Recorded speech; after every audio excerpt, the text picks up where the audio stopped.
Hello and welcome to the Overly Animated Podcast, where we take animation seriously. We talk a bunch of animated shows and movies here with new podcasts every other Wednesday. Find everything about us at overlyanimated.com. I'm your host, Dylan Hysen, and this podcast we're going to be discussing everything about the huge Rick and Morty Season 5 finale that aired this month, and also about the Season 5 of the show in general. Had a great discussion with Delaney and April about that. That's coming up next. You can check the podcast description for timestamps on when that discussion starts and when we approach certain topics in the discussion. Make sure you check out our recent podcasts, which have just been about Miraculous Ladybug and The Owl House. But now we get to talk about another show here in Rick and Morty. That's exciting as we head into the off season for those shows. Some more different discussions coming up as well. And before we get into our Rick and Morty discussion, I wanted to just briefly go through some highlights of Western animation that have been airing over the past month. Some of my favorite things that I've seen. So let me quickly get into that and some recommendations if you want to check some stuff out. Starting with Season 2 of Kid Cosmic, which dropped on Netflix the past few weeks. And this is the new show this year by Craig McCracken. And it's one of the best new shows of the year. I highly recommend this show. Season 2 is really good. The show's so good. It's so gorgeous. The animation style is such a highlight. The visuals and incredible music in the show as well. So watch the show for that, if nothing else. But also, there's like really fun characters and plotline. I liked the show. This had like a fun fanboy Thanos parody character that was really fun. I think overall wasn't as into the season as the last one. I guess I like the experimental narrative nature of the first season. There was some good stuff with Joe. Also, I thought the like Flo Jean stuff got a little bagged down in that, but I did really enjoy it, and I thought the finale was really fun and it sets up for a really exciting season 3. So I'm very much looking forward to the final season of Kid Cosmic coming up. Also recently airing was Wizard City, the final episode of Adventure Time Distant Lands, the specials that have been airing on HBO Max. The post Adventure Time specials, though they've all been really good, and Wizard City was also really fun. Don't have a ton to say about it. I liked Pep and Kadebra. I love magic schools, so I had a good time with this. I think my favorite part was like the credit scene at the end. I thought that was really funny. Maybe overall my least favorite of Distant Lands, but I thought it was fun, and all of them were good.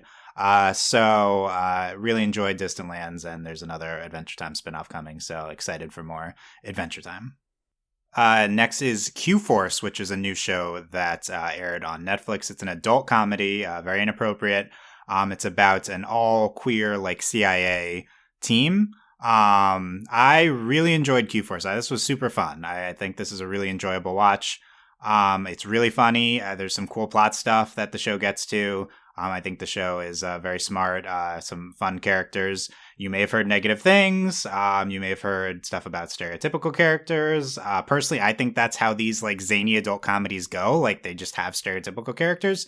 And so now we get a queer version of that. And it's nice to see an all queer lead team. So yeah, I just thought the show was very fun and had a lot of different types of characters you don't normally see. I'd definitely highly recommend it.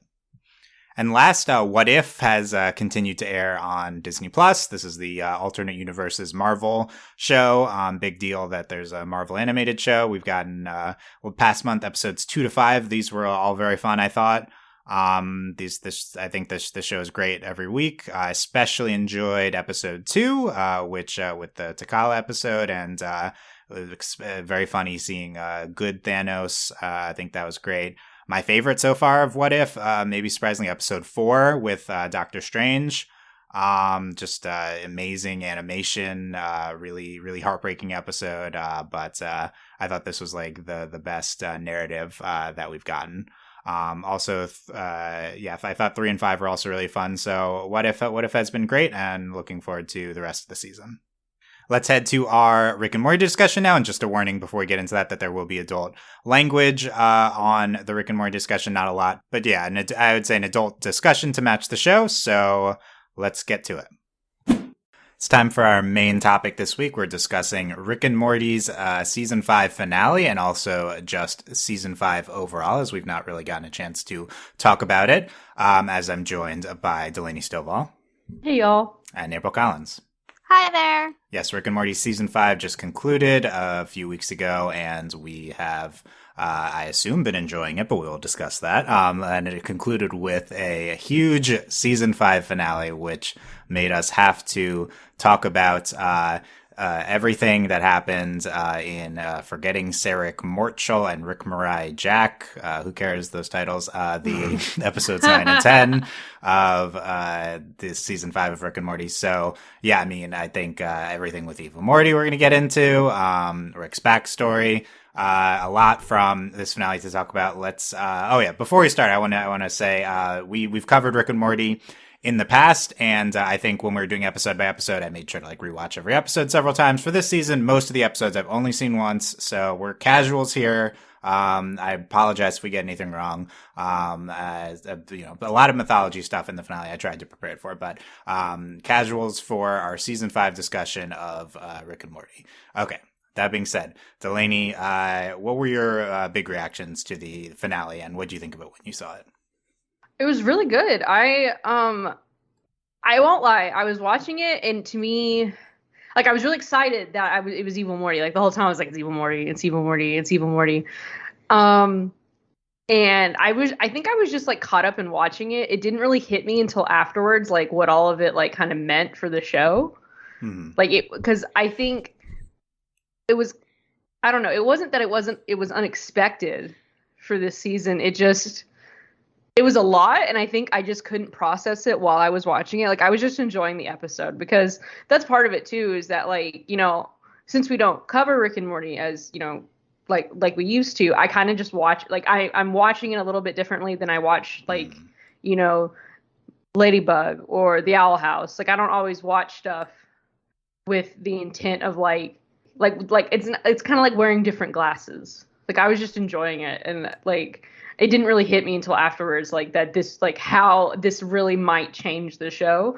Because for me, this season was just really, it was very episodic. It was really good. I've really just enjoyed this season, and so I've just been kind of here for the ride.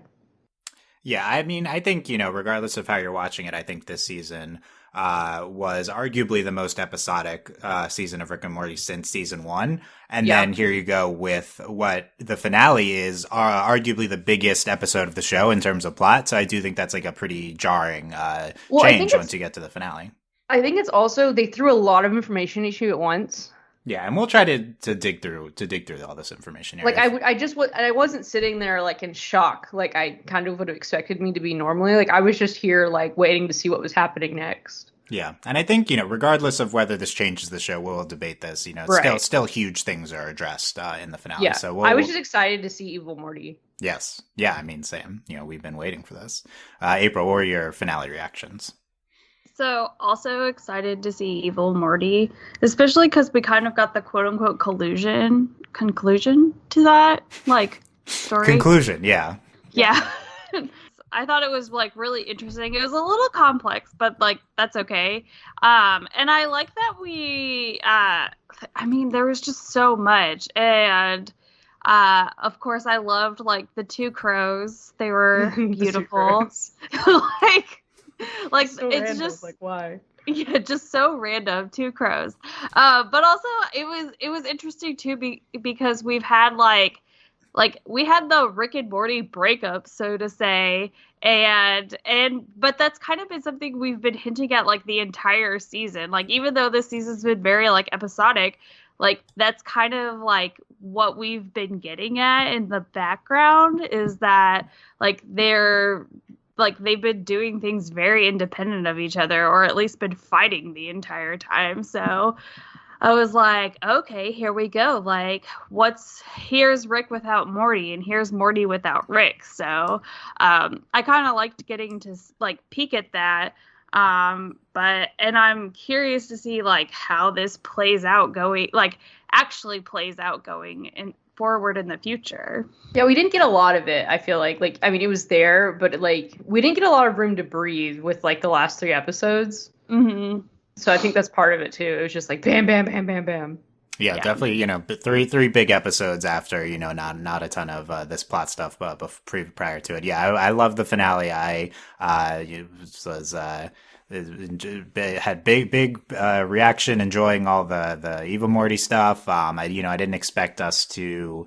I expected Evil Morty to come up soon. I thought this finale might be big, but I don't know. I didn't expect it to conclude. I didn't expect him to go to this central finite curve to go to the opposite side. He's presumably this is concluded now, this plot line. I didn't necessarily expect to get the full Rick backstory. I mean, I think it's a good call since we've been teasing that for years.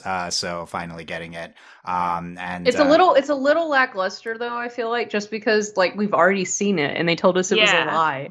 Yeah, I mean, it is what, and obviously what we thought more. It was. But seeing the full extent of it and how it related to Mm-hmm. what was going on with Evil Morty and how it relates to what I think they're going for is the Rick and Morty breakup and how their relationship is being addressed. So I thought it was all really well done. I think this episode 10, this actual finale episode, one of the best of the show. I was loving it. I mean, because we have all this big plot stuff, it's also just hilarious, especially the anime opening that we get in the beginning, and so there's a few other great gags as well. So it's just a great episode to top off a interesting season, which we'll talk about how we look in season 5 as a whole, looking back now that we got this huge finale. But I think first I want to dig into everything from the finale. I think this is the biggest episode ever of this show. What do you guys think? Do you agree?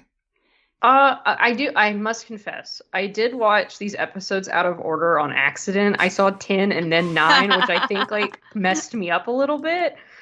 I will say I watched 10 and I was like, I don't understand the crows. I thought it was funny because the anime stuff. I will say, look, I'll say the crows didn't really matter towards the stuff that happened. Didn't. Also, so.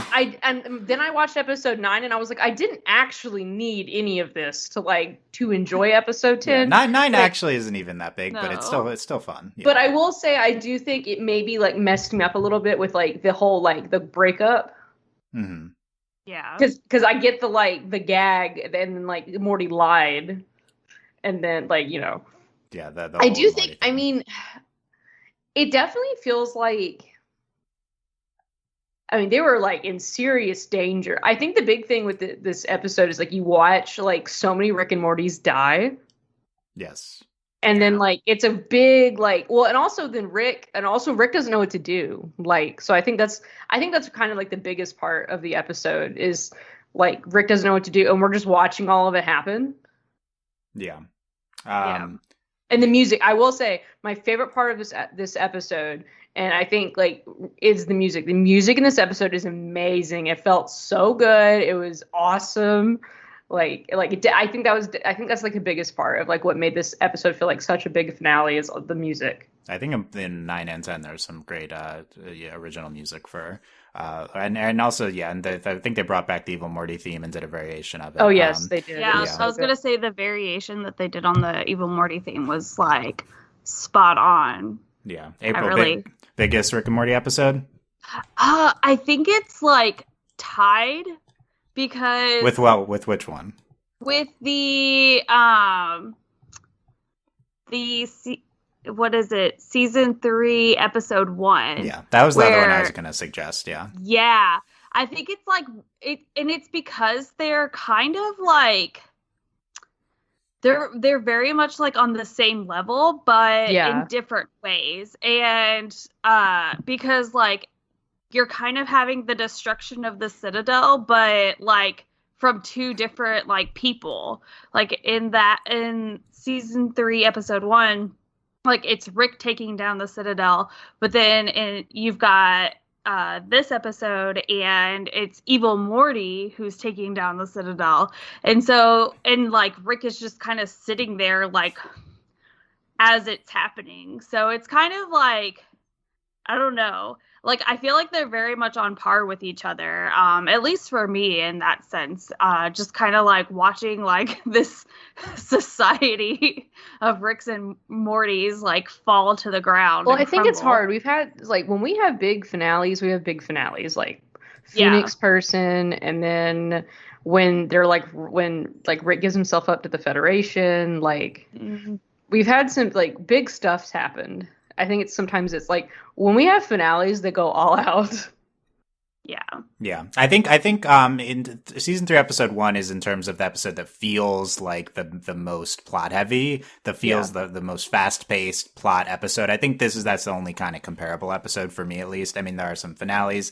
There's the season 1, episode 9, which like introduces all this stuff. But and there's the season 4, I think, Citadel episode, but more of its own thing to a certain extent. But I think rarely does the show kind of go full throttle forward with the plot like it did in this episode. But for me, I think this is the biggest Rick and Morty episode because they bear all in this episode. Like they give us the answers and the conclusions to basically everything, including finally revealing with this central finite curve, I believe a central component of the plot of the show, which they have been building towards and holding back for a while. I think that's a big thing here. They tell us that what the central finite curve is. Evil Morty goes beyond it. Will that matter? I don't know. It feels really significant. The existence of the central finite curve does as much to break down Rick's character as any singular thing has done in the past in the show. We get the full backstory reveal. That was something that we've been building towards for a while. We get the full Evil Morty culmination. We even get more reveals with like how the Citadel functions and like the backstory with the Citadel. I think never before has Rick and Morty revealed so much information. I think most of the times they build up stuff. And even in big episodes in the past, we've just continued to hint. And I think basically this season, like, it's not just like, even the episodes are so episodic. This season has a completely broken Rick down. Like, we thought it was when Jerry came back, because we knew there was the whole like when they got divorced and Rick was like at the top. Well, now and then we thought he hit rock bottom again, but no, it's this. Like, they've completely tore him down. Like piece by piece, like showing us like why he is this way. Yeah. Yeah, character-wise, you could argue they haven't done as much and that's even. And also even for Morty, like Morty's like Evil Morty said, he's like, you're evil now too because you're not listening to him. Yeah. Right. For me, the biggest thing this season has built up was like Morty having more, I guess, agency and stuff, or doing more things, or being angrier, just being more independent. Yeah, being more independent. That's the big thing I noticed as the season was happening, kind of the connected thread for me. And of course, we've dealt with Rick's depression and stuff, and him his downward spiral to a certain extent throughout many seasons. In terms of like how this we'll talk about how this what this means for their relationship and how that component was. Let's talk about getting into some of these specific things. Evil Morty.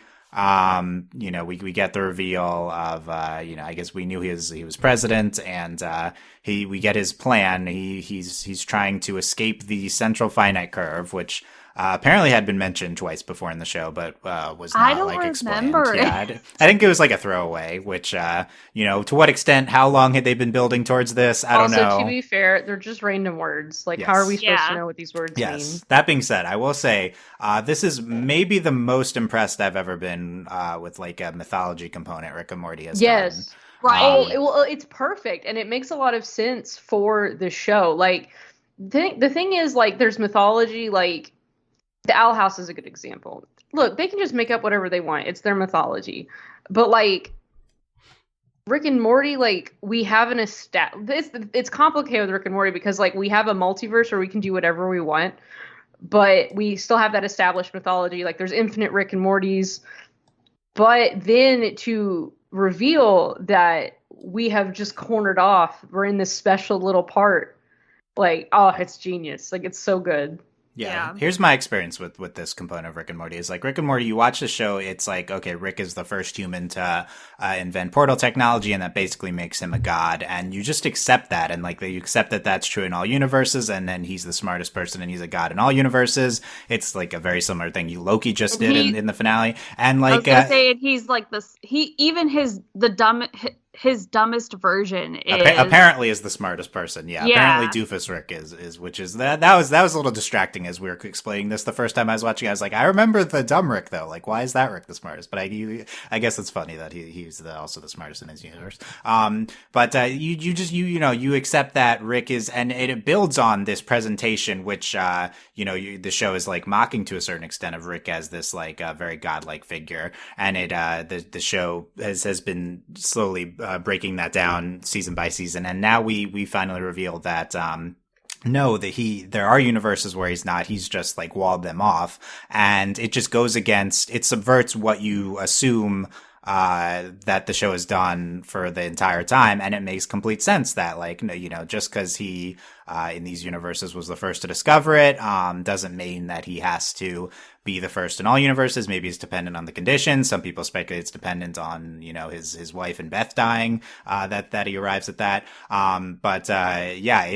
It's like it amplifies this subversion that this whole show is, that some people don't get when they watch. Well, it's also tied to his character. That's what I'm saying is like, or what I'm saying is like it's amplifies this thing where you just you're encouraged to buy into his God complex, and then you slowly, like, the audience is like being put from his perspective, and you slowly realize that he's not like quite the incredible person God he thinks he's just so broken, and that's where we are now at the end of the season. It's like Rick is just this sad old man. He it's one of those, for how smart he was, he couldn't save Beth and his wife.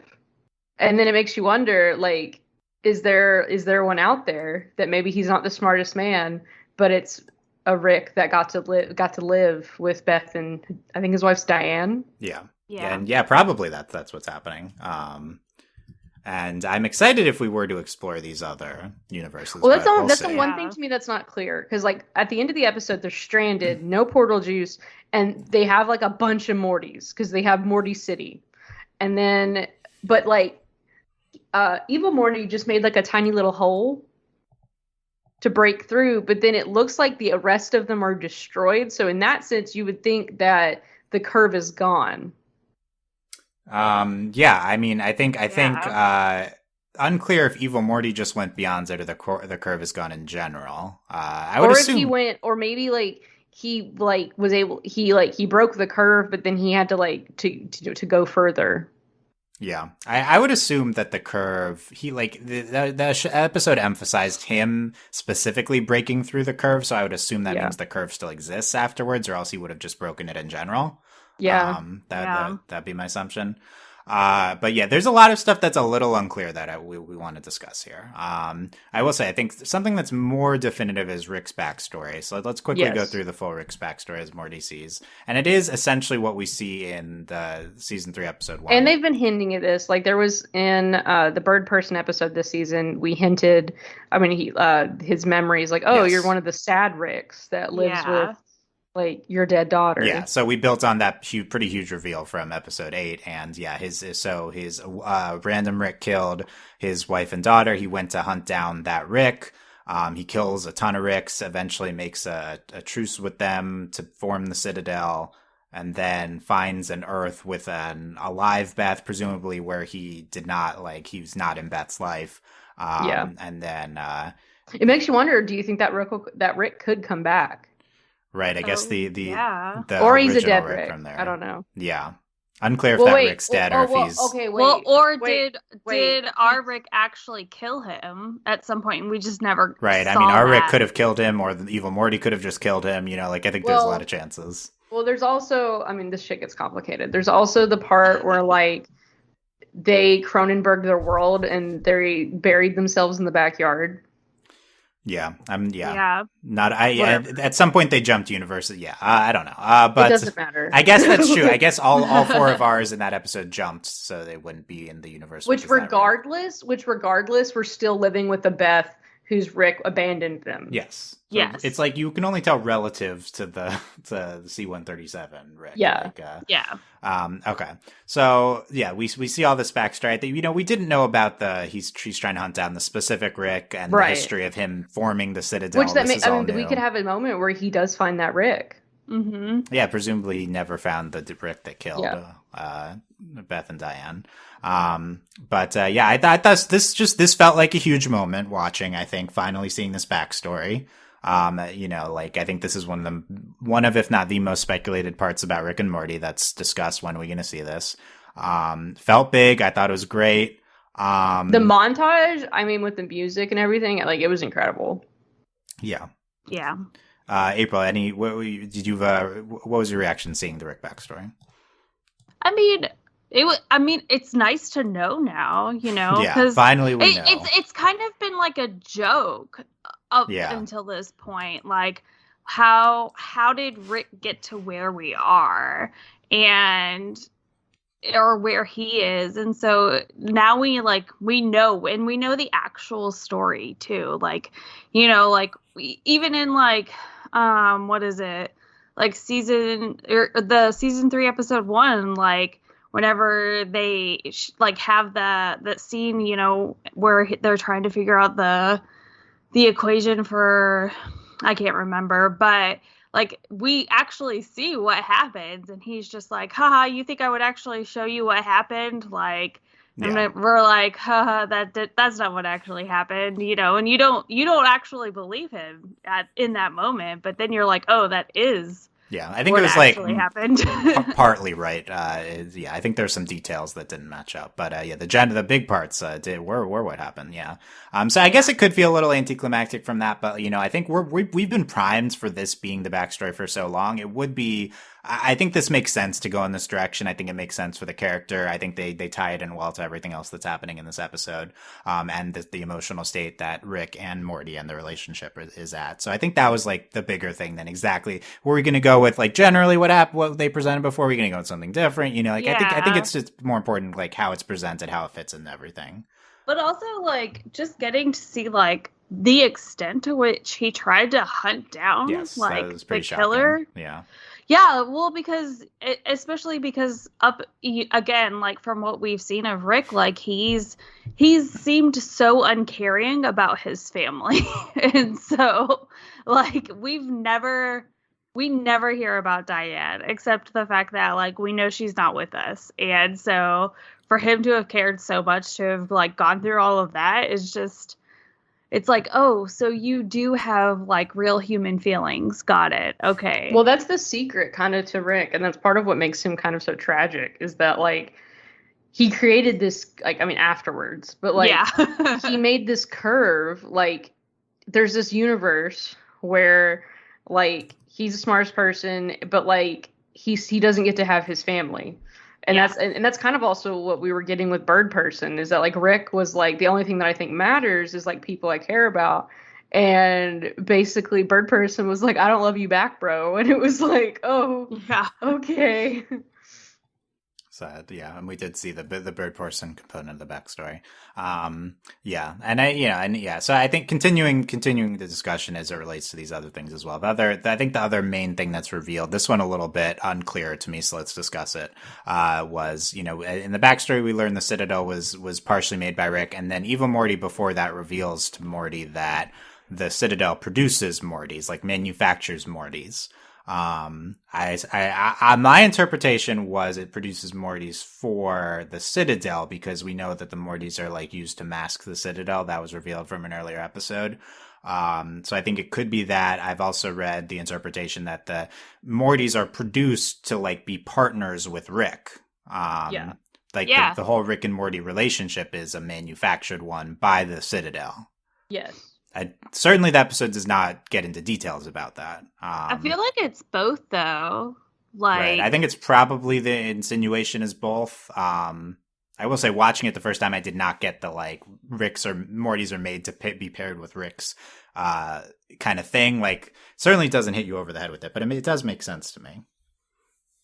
Well, I was going to say, it makes sense. It makes sense for both levels, because we know that, like, Rick being masked from being found is an important thing to him, but also having that like sort of companionship is also important, which is why like the whole Evil Morty thing is such a big, also kind of hits a little bit harder too, because he's like, as soon as you stop like idolizing him, then you become an evil Morty too, which would then explain why like there's a need for Mortys to be mass produced in a sense, is because once a Morty stops believing in his Rick, well, that Rick still needs a Morty, but that Morty is now useless. So I guess a Rick could be paired with multiple Mortys over the course of his life. Well, it just kind of goes with how this was like. I mean, granted, this isn't specifically like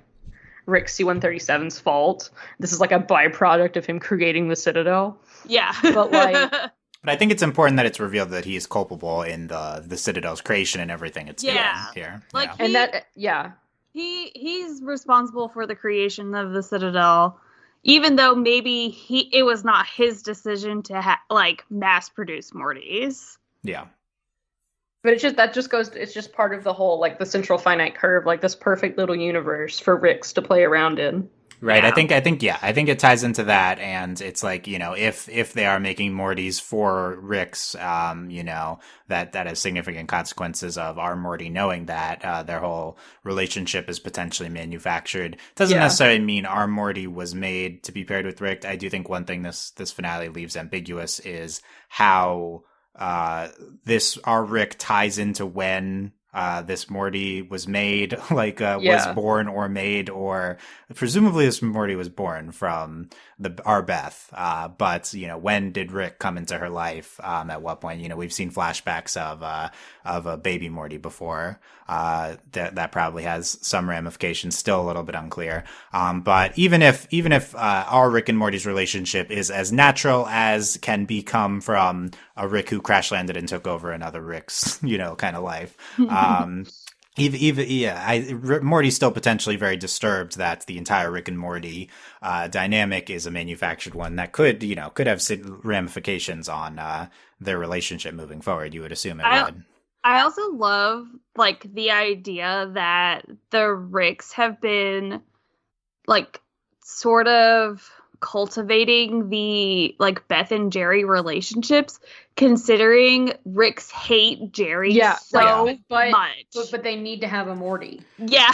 Right. That was in the flashback, is they manufacture in various universes Beth and Jerry meeting each other. It just makes me laugh so much.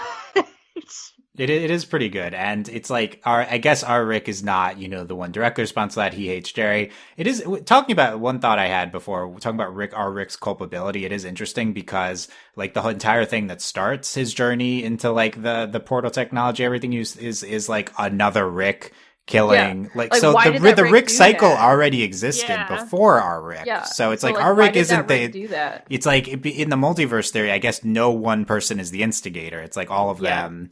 All of them are, well, and certainly that could be a direction the show goes, is exploring that evil Rick, that killed, our Rick's, wife and daughter. But, I think it is interesting to think about the causality of all this kind of not actually time travel, but time stuff with the dimensions. But I think this, the producing Mortys, this seems like something we're gonna more directly dive into. Rick's backstory, mostly concluded. Evil Morty plotline. We might never see Evil Morty again. That's possible. We'll talk about it. But producing Mortys, I think we have to. This is probably top of the list of things needs to be addressed next season. That's my guess. For me, it's this is kind of where I'm stuck right now. So we're gonna have 100 episodes of Rick and Morty, right? And we just finished season 5, and we're kind of going on this, are we going to get to the end and Rick's, almost a nice person? Are we going to go on this journey? Rick-demption? What are we doing? Forever long Rick-demption. Right? Let's talk about that. So let's talk about, is the show different now? Because if what Delaney's saying is where are we going, that's dependent on the show fundamentally changing from this point. So a few questions that I have. Will Rick and Morty's relationship be the same? Will Evil Morty in the non-finite curve universe factor into the show? Will Rick not having his portal gun matter next season? I want to address number 3 because this is not something that's like obvious from the end of the episode. I think like he doesn't have portal juice or he does the gun. Like, here's my guess. Rick can find portal juice. Like, I know he can make it, can't he? In theory, I guess this episode is trying to say it all comes from the Citadel ultimately. Well, I think it's just been like a convenience to get it from the Citadel. I doubt this is going to even be a thing, like Rick not having access to portals. Yeah, well, we know our Rick. Like he's probably lazy. Like if I could make something, but also I could easily get it from the store, like I'm just gonna go to the store unless I absolutely have to make it. That might be what's going on. Or it's like the dumbest ingredients ever. It could be hard to find ingredients. Yeah, so my guess is like at most this is just the setup for episode 1 of next season, and that's it. Yeah. Okay. For me, what's more like the foundation of the show is that Rick is a mean old man, and then we have Morty, who his dumb grandson. Yeah. So my question: what is different about this now, Delaney? Well, for me, it's like we've kind of gone on to this. So Morty has his answers. But it makes us wonder, does he still... Because we did get that point in the episode, he doesn't trust Rick anymore. Mm-hmm.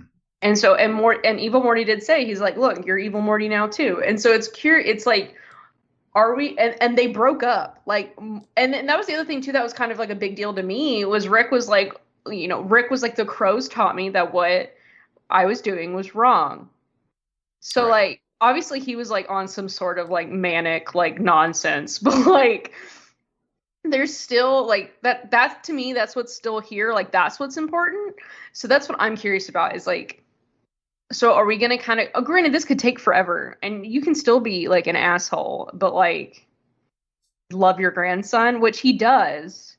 It's just like, are we going to get to this point where it's more of a partnership? Like, what are we doing? Like, that's, to me, that's like, there's more here. Yeah. Also, it's kind of a big deal. I feel like that we're stuck in a city full of Mortys. Like, I feel like that's going to be a big deal. Yeah, I mean, I think that that's something I barely noticed at the end of the episode. But like, is that is that something that's gonna like? Is this maybe is the setup like, at the end of the episode all matter? Those Mortys. Well, so here's a question. This actually, I glossed over this too much. So Evil Morty destroys the Citadel. So let's get back to that for a second. So he and a lot of Rick and Morty. Yeah, he mortars a lot of Rick and Mortys. So a lot. I mean, I assume that there are still Ricks and Mortys out there. I mean, we're still. Well, yeah. I mean, the thing is, that's the thing that's also a little confusing about the finite curve is that like. It's still an infinite number of universes where Rick is the smartest man in the universe. Yeah. Within so he the can't kill them universe. All. Yeah. But he killed a lot of them though. Yeah. Right. He killed a lot of them. Yeah. So that's that's important. And the Citadel as we know it is gone. That being said, considering it is infinite, even if it's a smaller infinite subset in the larger universes, still we could just say next time the Citadel's relevant, it could be rebuilt and there could be a lot of Ricks and Mortys there. That would make sense because there's still so many. Yeah. But yeah, we'll see if the setup matters. But yeah, Rick and Morty's relationship. Here's my question: is like we've had episodes where Rick, like, we see into his emotional state and that he's depressed. We see where he maybe learns a lesson. We see where Morty gets exasperated with Rick. We see where Morty gets more independent. We see where they're mad at each other. We've had smaller Rick and Morty breakups before. And the show goes back to normal every time after that. Is this different? Like, this is the best, and all those things I just said, this is the most enhanced version that we've seen thus far. I think this is different because Morty actually learned something. Yeah. Right. Here the setup. I think Morty especially. Like you could say like, oh, Rick, was taught by the crows. He's a better person now. I don't think anyone would say like Rick is like redeemed. Not that redemption. Not that redemption exists for Rick. I think a lot of it is Morty because I think Morty's been very enabling of Rick's not changing, if that makes sense. Yeah, well, it's like when Rick comes back and Beth is like, now you're gonna tell him that he can't do this anymore and blah blah blah, and Morty's like, no, I mean I'm fine. Yeah. So, and then, like I said before, the biggest like through line, other than the incest baby that I thought existed this season, The incest baby. was that Morty did seem like he was increasingly independent and assertive, and that was before he just got this info dump on how Mortys are created, on how Rick is culpable for the creation of the Citadel. This could, radicalize our Morty against Rick. I think like this, I think like that was Evil Morty's intent, was to kind of radicalize him. At the someone's got to take his place to finish the job in a sense. New Evil Morty is our Morty. New Evil Morty. So he is the Mortiest Morty. Right, the Rick. Yeah, they say this is the Rickest Rick. I think that's said in this episode. So I think at the very least, and I'll tell you in a second why I'm skeptical of huge changes. But I think that this is the big thing: is like Morty has this information, and he was already growing increasingly independent. Now let's grapple with that. So I think like even if maybe Rick and Morty are still working together next season, and but there's like going to be this new potential dynamic here where at the very least Morty is like rebelling more, or is going, maybe he's like trying to sabotage things, or he's like doesn't trust Rick. I think that definitely needs to be addressed pretty soon into next season. And the reason I'm skeptical of huge changes, like the thing is, before this huge finale, like I said, I think this is the biggest episode of the show. I think they put all their cards on the table. Before that, we had the most episodic and lower stakes is the other component that we've seen since season 1. This show, I thought I was thinking, and that's why this finale is kind of brilliant too. It like subverts what the show primes you to think the show is now. I thought okay, 100 episode order, we've settled into these lower stakes, smaller adventures, where things reset at the end. We're not going to touch the plot as much. Honestly, Rick and Morty never was a huge plot show. I just want to say that these Citadel episodes were very sporadically presented throughout the whole show. It's not like this season was much less plot heavy than the rest. Most seasons only have like 1 or 2 plot episodes. Yeah.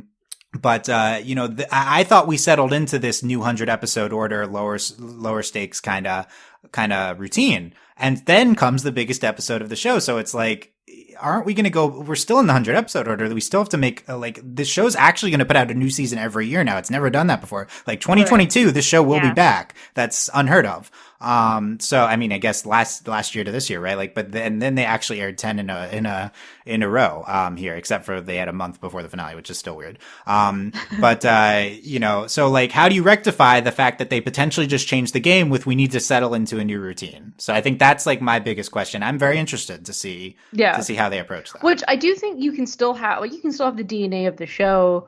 Like I think I am agreeing with you that I doubt the portal gun's going to matter. Or it could, but they're still going to travel around. So what? What if they travel around in their got to go somewhere in episode.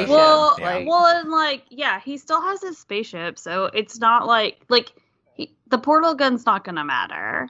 And I think even just the fact that Rick and Morty are no longer together it's just going to create different adventures for Rick. I mean, we've already gotten to see a glimpse of that within this season, and so. We literally got an entire episode where Summer was essentially his sidekick. Yeah. So, we'll probably, I wouldn't be surprised if we see more. Well, that's kind of the thing, and I think that's something, to me, the thing that I'm just curious to see where we're going is that, with this kind of show, and what this show's been doing, the big plot stuff, to me, that's not what matters. It's really cool that we blew up the Citadel. To me, it's the relationships between all the characters, because that's what's interesting to me about the show, and that's what they that's what's always been changing. Well, it's like Beth and Jerry divorced, and they got back together. So for me, it's more, I think, we can still have the basic DNA of the show, but then, a different dynamic, or we'll just have to see what happens. That's a good point, that there have been consequences for the character relationships, specifically Beth and Jerry, before in the show, even if the plot has been sporadically presented. It wouldn't be without precedent or impossible that we would have significant ramifications with Rick and Morty's relationship from this. The formula this season, to wrap this up, was episode 1 and 2, bigger in quotes episodes, 3 to 7 pretty low stakes episodes, right? And then the last 3 were big. So if next season follows that, then maybe we address this head on in episodes 1 and 2, and then we settle into a kind of new thing here. That would be my guess. But it's a very interesting dynamic. I do think, if nothing else, this season was fascinating in retrospect with the most episodic season followed by the biggest episode. Well, also I do want to say, like, as much as we harp on, like Miraculous Ladybug, we want it to be serialized. Episodic Rick and Morty isn't bad. This season is like, I think this might be the best season of the show. Okay, we'll get back to this. This is a hot take. We got to come back to this. We got to come back to this. You thought, okay, yeah. I mean, when you said like, why do I watch the show? That you were saying, like, I was like in my head, I'm like, I think I watched the show just for like the funny adventures, Like, I think I had a skill. I think so. It's like I don't really. It was fun having Evil Morty and stuff here, and it's fun. Rick and Morty's relationship. I do think that's like a really interesting. Well, that's like the show is wacky adventures with Rick and Morty. Like that's like the other stuff is kind of just window dressing. And I think so, yeah. If we're changing the dynamic, that's interesting. Let's see what we do. But like, that doesn't necessarily mean, like, I don't know. We're just gonna have to, like, I mean, this is a big deal with Justin. Like, Rick actually told Morty something. Yeah, and he was pretty forthcoming. He lets him see the memory. I do think the relationship is different on Rick's side too. I think it's interesting. Yeah, it's a lot of hype now for how season 6 is going to set up things here going in. But before we get back to the season 5 overall, quick other great stuff from the finale. I think the Poopy Butthole, Mr. Poopy Butthole so stinger. Funny. Oh my gosh! Very existential moment. So funny. It was like funny, but then I was also like, oh, okay, I need to go tell my friends I love them. Like, I mean, I proper won't, reaction. Waiting the whole time for something to come in and like murder him. So like, you're right. No, Mr. Poopy Butthole forever. So good. A+. Yeah, I was like, in the past, I think they went back to that stinger too quick, but here it's like, and we're just gonna have really existential version. So I good. I like it. So funny. We mentioned the anime OP, like theme song we got. That was a great. Okay, the anime opening is like the best. It's so really funny. good. It was really good. I mean, that's why this episode 10 is like, come on, you get the anime opening and then everything we talked about, and like, then also so good. It's like the perfect episode. There's the 40-year-old Morty gag. I think is really good too. In the beginning of the episode, that's also this episode. You're back. Can you change him? So funny. Oh, and he's like, Jerry, like Beth immediately throws him under the bus. So funny. Yeah, Beth is like, oh no, can you please no. Yeah. And episode 9, I really like the garbage goober. Also, the best part of the finale was 26-year-old Morty. Activist Morty, yeah. So funny. Yeah, accurate. Was I influential? Yeah, man, you had like 6 blocks. Yeah. So funny. It was good. Yeah. Okay. Also in episode 9, you had the Rick and Two Crows set up everything there, the crow technology, all that stuff, and then Garbage Goober and the stinger. Garbage Goober. Yeah. Classic Rick and Morty character. So good. There you go. Any other quick things from 9 or 10? No. Okay, let's revisit Delaney's hot take. My super hot take, my steaming hot take. Here's the reaction I've seen online. I think most people think this is the worst, at least before the finale. Yeah, I think most people thought this was the worst season. Yeah. Yeah. No, that's the thing. Like, everyone's been complaining about it. Like, because I've seen that stuff, and like, I don't like. Have we been watching the same show? Like, I think part of it is because Rick and Morty airs up until this point very infrequently, and there's a very long time between seasons that you tend to remember the big plot episodes more. There's not a lot of them. There's literally a handful of them in this out of 50 episodes. Yeah. So like, I mean, even like season, like if you go back to each season, there's literally like maybe 1 or 2 in each season, maybe 3. Yeah, and you just thought the season was very funny. That's what you're saying. Yeah, for me, I remember, like, and again, like I was saying, there's a long time between these seasons. Like, I'm like, would I go back and rewatch Rick and Morty? I think I could. Like I could watch rewatch Rick and Morty bet more than I would want to rewatch like a different show that causes me like emotional pain, or like, you can sit and just enjoy like whatever's happening. But like, I don't remember every single thing that's ever happened. But you remember your favorite episodes. But like, I mean, I just enjoyed this season. And also, like, the world kind of sucks right now, so it's nice to laugh at things. And like, I have laughed out loud at every episode this season. And sometimes Rick and Morty episodes, they don't make you laugh; they just make you want to kind of die inside a little bit, like the sex dragons. So like, I thought you were talking about the depressing ones, but you meant no, I meant the the sex dragon episode. Okay. That's what I meant. I can deal with the depressing episodes. It's episodes like the sex dragons that I can't deal with. Okay, look, people really hate the giant incest baby. What's worse, giant incest baby or sex dragons? Okay, didn't people really like the sex dragon episode, and we were like the outliers? I don't think people really liked it. Here's the thing. Yeah. I understand not liking the giant incest baby because obviously, but it's hilarious. Like, what are y'all talking? Like, I thought it was hilarious. Okay, I thought it was hilarious. I'm like, how are y'all getting mad at this show when the best part is they brought it back. That was the best part. Yes, that was the best part. Okay, here's the thing. Morty abused like veterinary equipment, and they made giant monster sperm. Like, why are you getting mad that it made a giant incest baby? Like, it's so funny. Well, people just didn't like the whole episode was about giant sperm. They thought it was like, in a high IQ shows, that's a pretty low IQ plotline. So dumb. That type of thing. Okay, it's so funny though, because the whole time Morty's like, it wasn't me, and then also his best friend, the little sperm, so funny. Oh yeah, the little one. Since we're diving into episode 4, I thought the Chuds joke was hilariously The presented. Chuds joke, Like they just awesome! you just go into that episode, except like they talk about that it exists, and then it's like, oh, it's a dumb throwaway, and no, it's a significant part of the episode at the end. Not saying that episode's great, but I think it's fine. Like I don't think that's a bottom 5 episode, in my opinion. Yeah, so funny, like so good. Also, I mean, let's just talk about this. How can you not like this season? It has the greatest episode ever, not the finale, the Thanksgiving episode. Okay, yeah, I want April's opinion on this. Delaney and I have discussed it already. What do you think of the Thanksgiving episode, April? I think the Thanksgiving episode is just so crazy.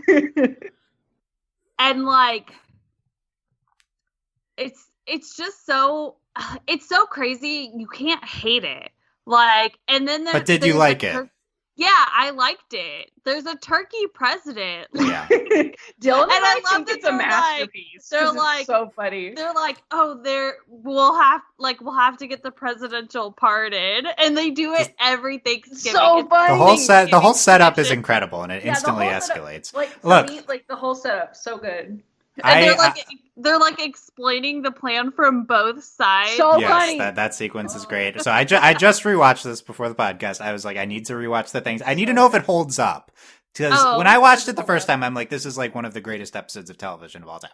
It held up. Like, it's not the greatest episode of television, but I think this is the best episode of the season. I just really praised episode 10. I think that is a top 10 easily episode of Rick and Morty. Yeah. This, I think, is like literally the 3rd best episode of Rick and Morty ever. Like, I think it's like, so amazing. I agree with Dylan. Like, when I watched it, I also was like, this is the greatest thing I've ever seen in my life. Like, I messaged Dylan and I was like, Dylan, the Thanksgiving episode. Dylan's like, yes, I also Rick love and Morty the Thanksgiving. This is the greatest Thanksgiving television episode ever made. Like, this is so the best Thanksgiving funny. special.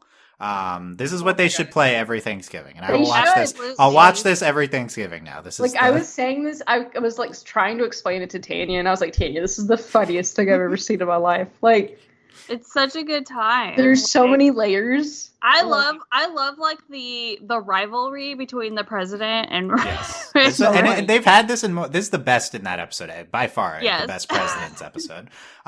So here's my general. I do think like this season that some of these episodes are a little less tight than the previous seasons. I do think like in theory they're breaking episodes less. They're not trying to make every single moment the best it can possibly be. Yeah. I felt that episodes 3 to 5, skip the Thanksgiving episode 7. You know, like I felt that a little bit. But that being said, and I didn't think that any episode was like very bad. You know, Rick and Morty's always good, but I think there's 3 top 10 Rick and Morty episodes this season, which are, as I said, the Thanksgiving episode, the finale, episode 10, and then the decoy episode 2. The Mortyplicity, the decoy episode is my favorite episode. Okay, I can't even count the Thanksgiving episode because it's literally flawless.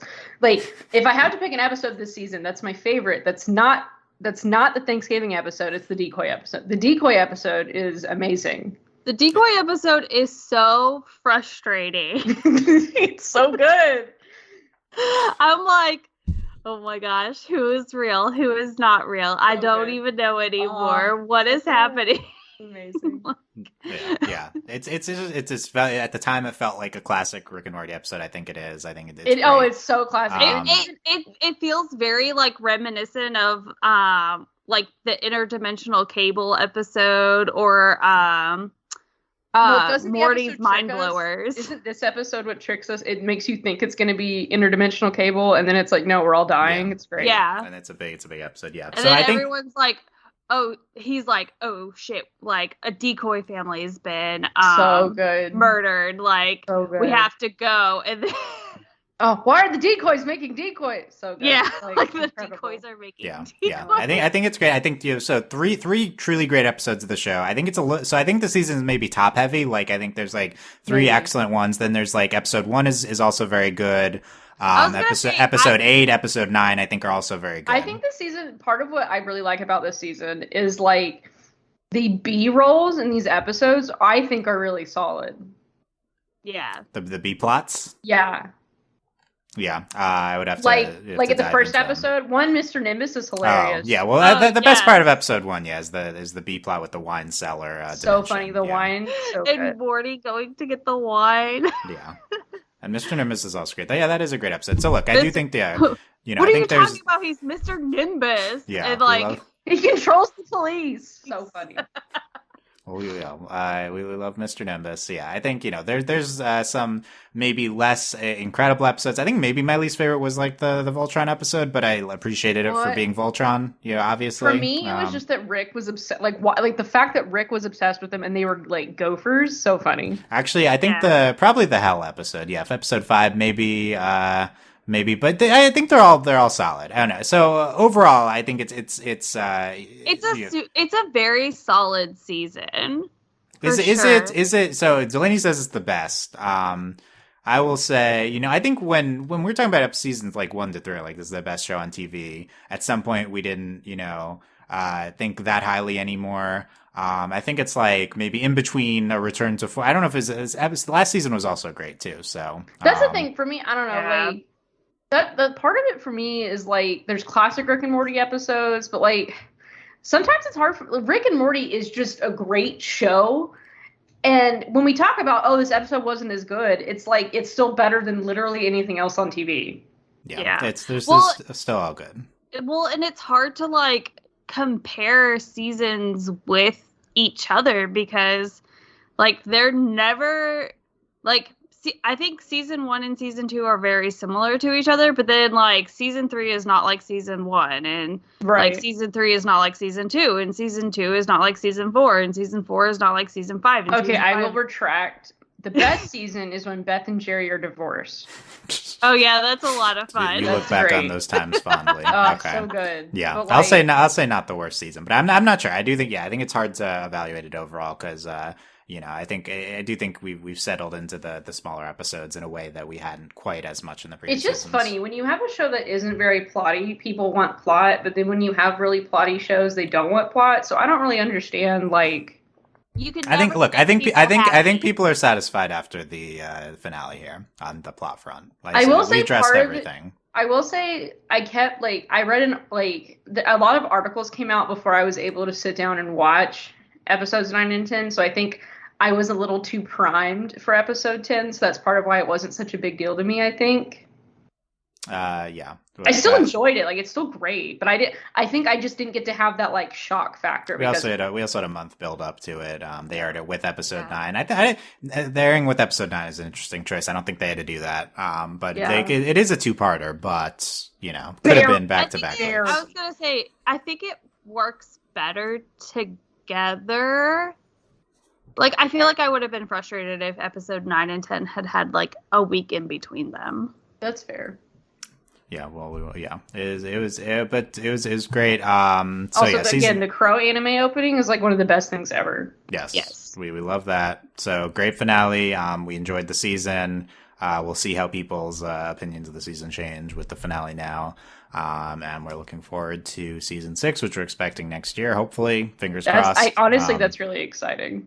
Yeah, I mean, I don't think it's confirmed yet, but you got to assume that this is. I think I saw they're like finishing up writing season 7 right now, so we're ahead of they're ahead of it. They're actually on top of it. Also, I will say the way they were writing the show was not sustainable. So even if we get like maybe every episode isn't the most perfect masterpiece it could be, it's still better than that's what I would say. Like having the 100 episodes in 10 years as opposed to literally 30 years. Like it's that was never going to happen anyway. So. It was not sustainable, and I worried for everyone's health. I think this is what the show is now, and we still got a lot of great episodes here and still a high quality show. So I'm enjoying Rick and Morty. Let us know what you thought of our discussion on the finale of these episodes in the comments wherever you're listening. Delaney, any final thoughts? I really I missed Rick and Morty. I've really enjoyed it. I literally this season's been hilarious. Like, I've been laughing the whole time. Like, I've thoroughly enjoyed it. You're laughing right now. Yeah, I'm laughing right now. Oh, okay. I can hear it. I can hear it too. April, any final thoughts? Good season. I'm ready for more. Yay! Yeah. Rick and Morty for 1,000 years. 100 years, Rick and Morty. Rick Forever. and Morty. Years.com. That was really good too. Was the Rick and Two Crows, 100 seasons. Forever. Oh. Also, I love that they did the live action little shorts. Those were a lot of fun. Oh, I haven't watched them yet. I know they exist. They're a lot of fun. So. They're a lot of fun. Yeah. Oh, and then y'all don't worry. I got Rick and Morty in Fortnite. It's great. A+. Let me tell y'all. So good. Okay, now we're going to talk about the Rick and Morty cameo in Space Jam 2. Let's talk about that. Wait, they're in Space Jam 2? Wait, seriously? Yeah, for 2 seconds. They're in Space Jam 2. Oh my god. No. What? Now you gotta watch Space Jam 2 for the 2 seconds Rick and Morty. Also, I love Wendy's, but I need y'all to know that the Rick and Morty Sprite whatever flavors suck. They're mellow yellow. They're not good. Sorry, 0 out of 10. Rick and Morty has sold out is what we're saying after all this. So my favorite, really sold out. There's all these commercials. The breakfast one though. So funny. Like, they come in and Morty's like, I really think we could have been friends, and they're talking about Dracula. The latest Wendy's one. Yeah. Okay. There you go. That's us. Sorry, Rick and Morty discussion. Again, let us know what you thought where you're listening. If you enjoyed this, consider supporting us via Patreon at patreon.com/overlyanimated. Thanks to our current patrons, especially our patron of the podcast, Julie. And thanks as always to our patron executive producers, Steve Bitches, Michael, and Phonician. We'll be back in 2 weeks for our next podcast, as we are on every other Wednesday. Topic TBD. Thanks for listening, guys. We will see you then. Bye. Bye.